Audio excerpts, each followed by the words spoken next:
हे tension mention घेतलं नाही पाहिजे. अलीकडे टेन्शन नावाचा रोग आलाय, खूप भयानक रोग आहे महाराज. जो बघल तो टेन्शन मध्ये.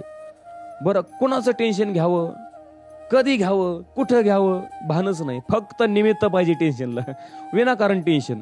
मेवणीचं लग्न जमाना, याला टेन्शन. अरे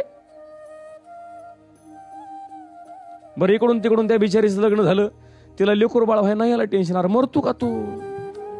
काय करायचंय काय तुला? बघन ना ज्याची ते, तुला काय करायचं? टेन्शन. बरं, कुठं घ्यावं याचं भान नाही. परवा दिवशी एक माणूस बाथरूम मध्ये गेला, आतून कडी लावली मेला, दरवाजा फोडून बाहेर काढला.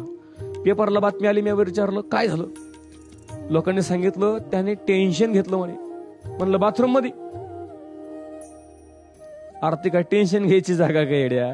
अरे फ्रेश व्हायच्या जागेमध्ये तू टेन्शन घेतो म्हणजे तू माणूस आहे का? टेन्शन घ्यायचं नाही, फ्रेश बसायचं आणि हसायचं. हसण्यानं माणसाचं आयुष्य वाढतं. हसणं हे नॅचरल ब्युटी जातं. महिला मंडळ, तुम्ही किती चांगला मेकअप करा, तुम्ही कॅमेरामनला म्हणा फोटो काढ, कॅमेरामनला काय म्हणतो? स्माईल म्हणतो का नाही? का बरं तुम्ही मेकअप थापला नाही का चेहऱ्यावर? मेकअप थापलाय ना, तरी सुद्धा हसा का? कारण हसणं हे माणसाची नॅचरल ब्युटी जातं. हसलं पाहिजे, कारण ज्याला हसता येतं त्याला चार माणसामध्ये बसता येतं.